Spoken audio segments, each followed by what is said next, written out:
Ini Adil Tarigan. Ingat, Kristus mengatakan kalau kita memberi tangan kanan, jangan dilihat tangan kiri. Anda lihat konteksnya apa. Saya sudah jelas tadi, ada 4 alasan mengapa harus pasang label ya. Jadi Anda kalau hanya copot satu ayat Alkitab lalu Anda tafsirkan, oh Tuhan Yesus bilang, kalau Anda memberi, kalau tangan kanan memberi, tangan kiri tidak usah tahu. Ya. Lalu Anda itu copot dari konteksnya, maka nanti akan terjadi tafsiran yang salah dan menjadikan kekristenan itu salah. Ya, Alkitab itu lengkap semua, segala sesuatu ada di dalamnya. Seluruh prinsip bagaimana orang Kristen itu ada di dalamnya. Jadi mari kita melihat Alkitab itu secara keseluruhan. Bukan comot-comot 1-2 ayat lalu jadikan itu prinsip. Ini sangat-sangat berbahaya. Ya, ini sangat-sangat berbahaya.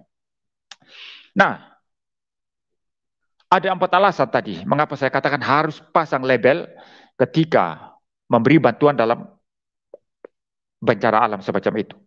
Pertama, gereja, yayasan, atau lembaga, atau perkumpulan, termasuk dari Islam, mereka memberi bantuan di sana, mereka itu mengumpulkan donasi dari orang-orang, dari umatnya, dari kelompoknya. Nah, karena ini berkaitan dengan donasi dari orang-orang, maka perlu pasang label, supaya orang-orang yang memberikan donasi itu melihat, oh, bantuan kami sudah sampai. Lihat, itu kan ada itu. Ini pentingnya saudara. Maka saya tidak larang orang atau apa namanya, tidak ya artinya gini ya, tidak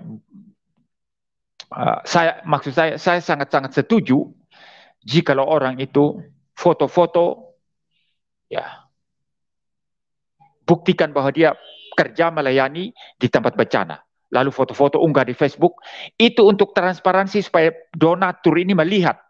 Itu penting. Ya, Adil Tarigan Anda harus paham ini ya. Jangan comot satu ayat Alkitab lalu Anda terapkan di konteks yang salah, ya. Nanti saya akan jelaskan apa maksud Tuhan Yesus di sini. Kedua, saya katakan tadi demi transparansi. Artinya kalau tadi masalah donatur ya, donatur yang harus perlu tahu ya. Dalam hal transparansi ini artinya bahwa bantuan-bantuan itu bisa dipertanggungjawabkan. Kalau gelap tidak ada label, sangat mungkin bantuan itu bisa diselewengkan oleh oknum-oknum yang korup yang tidak bertanggung jawab. Maka perlu pasang label. Ya, perlu pasang label. Itu yang kedua. Ya, yang kedua ya. Ketiga, kalau Anda menerima bantuan, lalu bantuan itu ternyata sudah kadaluarsa atau rusak, tidak dapat digunakan. Orang komplain kemana kalau tidak ada label? Orang komplain kemana? Cari tahu kepada siapa? Ini siapa beri bantuan kok jelek ini? Kok sudah kadaluarsa?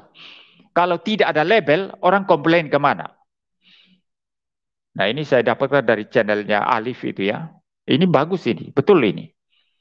Nah ini alasan ketiga, harus pakai label. Kalau ada bantuan yang rusak yang tidak dapat dipakai atau kadaluarsa perlu diprotes. Ini dari mana? Yayasan apa ini? Organisasi apa ini? Keempat, secara rasional itu saya katakan, Anda nggak pernah melihat di dunia ini, bahkan di Indonesia ini, orang turun di membantu korban bencana itu tidak pakai label. Ormas Islam masuk pakai label. Semua pakai label. Anggota DPR, MPR masuk ke sana, dia foto-foto, itu label itu. Dia unggah fotonya di media sosial. Saya sudah datang di tempat bencana. Itu label itu, label itu. Lalu kalau semua boleh pakai label, kenapa gereja tidak boleh pakai label? Alasannya apa? Alasannya apa? Polisi masuk sana pakai label polisi. Ya, pemerintah masuk sana pakai label pemerintah. Apa alasannya gereja tidak boleh? Jadi ini sesuatu yang irasional kalau gereja tidak boleh kan? Jadi ada 4 alasan ini ya. Harus pakai label. Jadi apa yang Anda katakan di sini tidak sesuai dengan tidak cocok dengan konteks ini ya. Ya, lah Anda katakan apa yang diberikan oleh tangan kiri tidak boleh diketahui tangan kanan, atau apa diberikan tangan kanan tidak boleh diberikan oleh tangan kiri. Prinsip utama di balik ini adalah apa? Jangan kamu memberi untuk kamu dipuji. Itu prinsip di balik pernyataan Yesus di sana. Jangan kamu memberi supaya kamu dapat kemuliaan, supaya kamu dapat hormat. Itu prinsip utama di balik itu. Maka apa yang tangan kanan beri, tangan kiri tidak usah tahu. Artinya apa? Tidak usah calling-calling. Nah, apa maksudnya hanya nggak usah calling-calling? Bukan itu. Di balik calling-calling, artinya, oi, saya sudah beri loh, lihat loh, saya sudah beri.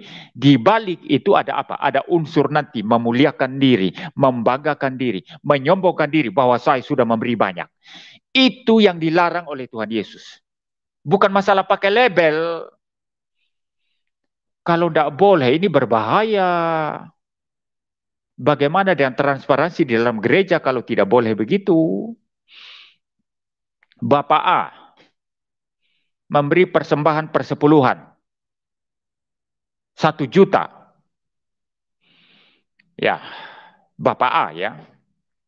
Tapi gereja bilang, Bapak A, kalau Anda beri persembahan, tidak usah tulis-tulis ya.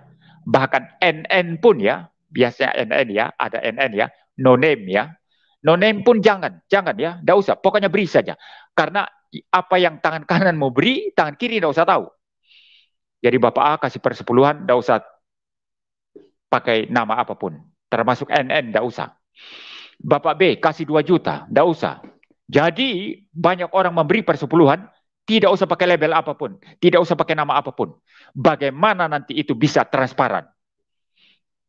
Bagaimana orang yang mengelola itu nanti betul-betul kita yakin mereka jujur. Kalau tidak menulis dengan jelas, Bapak A persepuluhan 1 juta, Bapak B 2 juta, NN. Ya.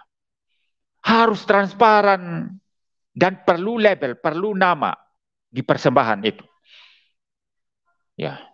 Nanti kalau diam-diam semua nggak ada nama, nggak ada apa. Majelis gereja yang korup, pendeta yang korup, pengurus gereja yang korup bisa menyelewengkan itu. Dan ini adalah kejahatan. Maka demi transparansi, sumbangan ke gereja harus ada nama. Kalau malu pakai namamu, ya sudah, kasih kode aja, kode apa. Nanti Anda lihat di warta gereja. Kodemu ada tidak di sana? Kalau tidak ada, itu penggelapan. Jadi jangan comot satu ayat firman Tuhan lalu tafsirkan sendiri tanpa belajar teologi yang benar, lalu Anda taruh di konteks yang salah.